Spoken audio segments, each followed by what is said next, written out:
HMPV বা human মেটাপ্রিনিমিও virus, অর্থাৎ এখানে পরিষ্কার বলাই রয়েছে যে হিউম্যান মেটাপ্রিনিউমো ভাইরাস।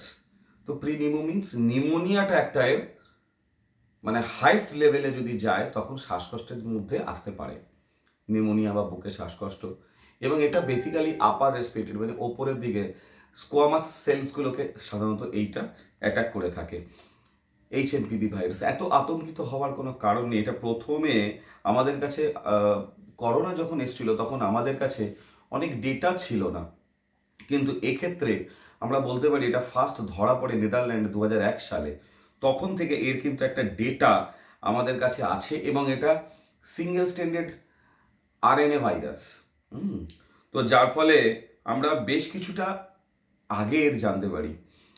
এবার কথাটা হচ্ছে গিয়ে আতঙ্ক কোথায় আর আতঙ্ক কোথায় নেই।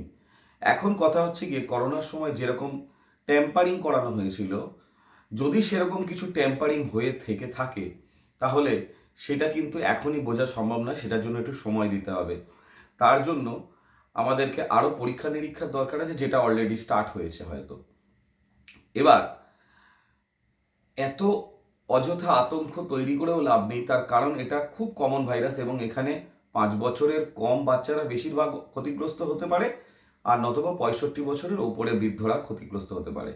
তো জেনারেলি দেখা যায় যে ইমিউনিটি যদি ঠিকঠাক রাখা যায় তাহলে কিন্তু সমস্ত ব্যাপারটাই রিকভার করা সম্ভব। তাই এত আতঙ্কিত হওয়ার কোনো কারণ নেই। এবং এর ইনকিউবেশন থাকে হচ্ছে গিয়ে বেসিক্যালি যে এইচএমপিভি ভাইরাস, এর ইনকিউবেশন থাকে 3 থেকে 4 দিনের মাত্র।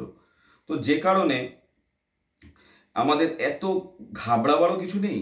আর এর জিনোম সিকোয়েন্সিং যদি আমরা খুব তাড়াতাড়ি করে নিতে পারি, বা এর যে প্রোটিনগুলো আছে জি প্রোটিন বা অন্যান্য যে প্রোটিনগুলো যেগুলো টিএনএফ আলফা ফ্যাক্টরকে ইয়ে করছে, ট্রিগার করছে, তো এই জায়গাগুলো যদি আমরা আরেকটু ভালো করে দেখে নিতে পারি তাহলে আমরা মোস্টলি শিওর হয়ে যেতে পারবো যে এটা কতটা ক্ষতিকারক কতটা ক্ষতিকারক নয়।